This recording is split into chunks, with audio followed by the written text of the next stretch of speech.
Hi friends, കഴിഞ്ഞ ദിവസം നമ്മളോട് ഒരാളെ ഈ പൾസേറ്ററിൻ്റെ ഈ ഒരു നോബ് എങ്ങനെയാണ് ഊരുന്നത്, അല്ലെങ്കിൽ ഇത് മാറ്റാൻ വേണ്ടിയിട്ട് എങ്ങനെയാണ് ഇത് അഴിച്ച് മാറ്റാൻ പറ്റുന്നതെന്ന് ഡൗട്ട് ചോദിച്ചിരുന്നു. അപ്പോൾ നമുക്ക് ഇന്നത്തെ വീഡിയോയിൽ നമുക്കതൊന്ന് കണ്ടു നോക്കാം. നമ്മൾ ഈ ഒരു ഭാഗം ക്ലീൻ ചെയ്യുമ്പോഴാണേലും ബ്രഷ് നമുക്ക് ഈ ഒരു എയർ പൈപ്പിൻ്റെ ഉള്ളിലൂടെ കയറി ഇവിടം വരെ മൊത്തത്തിൽ ക്ലീൻ ചെയ്യാൻ പറ്റണമെങ്കിൽ നമുക്ക് ഈ ഒരു പാർട്ടും നമുക്ക് അഴിച്ചെടുത്തേ പറ്റുള്ളൂ. ഇത് പൊട്ടിപ്പോകുന്നുള്ള പേടിയൊന്നും വേണ്ട. ഇത് റബ്ബർ കൊണ്ടുള്ളൊരു മെറ്റീരിയലാണ്, അതുകൊണ്ട് ഇത് പൊട്ടിപ്പോകുന്നില്ല. നമുക്കിനി അതെങ്ങനെയാണെന്ന് അഴിക്കുന്നതെന്ന് നോക്കാം. ജസ്റ്റ് ഇതിങ്ങനെ ഈ നോബ് ഇങ്ങനെ മേളിലേക്ക് നമ്മൾ പൾസ് ഓൺ ചെയ്യുന്ന സമയത്ത് മേലേക്ക് ലോക്കാക്കി വെക്കുമല്ലോ, അതേപോലെ മേലേക്ക് ലോക്കാക്കിയതിന് ശേഷം ഉള്ളിലെ ഈ ഒരു ബോൾ ഉണ്ടല്ലോ, ഈ ബോളിൻ്റെ അവിടെ ഈ ഒരു വിരൽ കൊണ്ട് പ്രസ് ചെയ്ത് കൊടുക്കുക.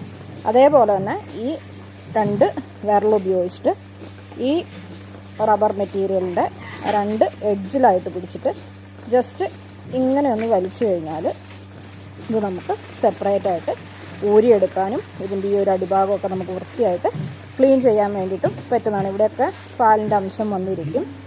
അപ്പം ഇത് ഈ ഒരു പോർഷൻ നമുക്കിതാ ഈ ഒരു ബോള് നമുക്കിതിൻ്റെ ഉള്ളിൽ നിന്ന് നമുക്കിങ്ങനെ ആ ലോക്ക് ഒഴിവായതുകൊണ്ട് ഇങ്ങനെ നമുക്ക് സെപ്പറേറ്റ് ആക്കി എടുക്കാൻ വേണ്ടിയും പറ്റും. ഇതിൻ്റെ ഉള്ളിൽ ഈ ഒരു ഭാഗം മൊത്തത്തിൽ നമുക്ക് നല്ല നീറ്റായിട്ട് ബ്രഷ് ഇട്ടിട്ട് ക്ലീൻ ചെയ്തെടുക്കാനും പറ്റും.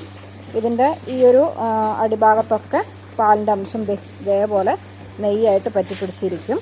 അപ്പം ചിലവർ കമൻറ്റ് ചെയ്തായിരുന്നു, ഞങ്ങളും സ്ഥിരം കറവ് മെഷീനൊക്കെ ഉപയോഗിക്കുന്നവരാണ്, ബ്രഷ് കയറി ഇറങ്ങാത്ത ഭാഗങ്ങളൊന്നും ഇല്ല എന്നൊക്കെ. പക്ഷെ ഇവിടെയൊക്കെ അത് ചെയ്യണമെങ്കിൽ ഇതിനെ ഇത് സെപ്പറേറ്റ് ആക്കി ഊരി മാറ്റിയതിന് ശേഷം മാത്രമേ പറ്റുള്ളൂ. അപ്പോൾ നമുക്കിത് മാറ്റണമെങ്കിലും ഇതുപോലെ ഇത് കുറേ നാൾ കഴിയുമ്പോൾ ഇതിങ്ങനെ തേഞ്ഞ് നാശമാകും.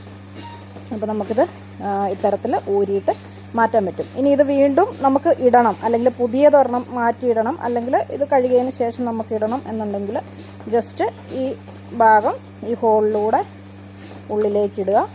അതേപോലെ തന്നെ നേരത്തെ പോലെ തന്നെ ഈ ഒരു വിരലും കൊണ്ട് അത് പ്രസ് ചെയ്ത് പിടിക്കുക. അതേപോലെ തന്നെ ഈ രണ്ട് വിരലും ഉപയോഗിച്ചിട്ട് ഇത് ഇങ്ങനെ വെച്ചിട്ട് ഈ ഒരു ഹോളുണ്ട്, ഇത് ഫ്രണ്ട് ഭാഗത്ത് വരുന്ന ഭാഗമാണ് നമ്മുടെ ഫേസിന് നേരെ. ഈ ഒരു ഹോളിലേക്ക് ഈ ഒരു എഡ്ജ് ജസ്റ്റ് ഒന്ന് ഊരുമ്പം അധികം ബലം കൊടുക്കണ്ട, പക്ഷേ എന്നാൽ ഇടുമ്പം അത്യാവശ്യം നല്ല ബലം കൊടുക്കണം, എങ്കിൽ മാത്രമാണ് അതിങ്ങനെ കയറുള്ളൂ. സിമ്പിളായിട്ടത് കയറിയിട്ടുണ്ട്. ഇനി നമുക്ക് പൾസ് നമുക്ക് പാല് വരാൻ വേണ്ടിയിട്ട് അടിക്കണമെങ്കിൽ ഇതിങ്ങനെ ലോക്ക് ചെയ്യാം. ഇനി തിരിച്ച് റിട്ടേൺ നമുക്കിത് കാമ്പിൽ നിന്ന് ഊരിയെടുക്കാനാണെങ്കിൽ ഇങ്ങനെ തിരിക്കുക, ബാക്കോട്ട് എടുക്കുക, ഇവിടെ ലോക്ക് ചെയ്യുക. ഓക്കെ, അപ്പോൾ വീഡിയോ ഇഷ്ടപ്പെട്ടെങ്കിൽ ഉപകാരപ്പെട്ടെങ്കിൽ നിങ്ങളുടെ സുഹൃത്തുക്കൾക്കെല്ലാം ഷെയർ ചെയ്ത് കൊടുക്കാൻ മറക്കരുതേ.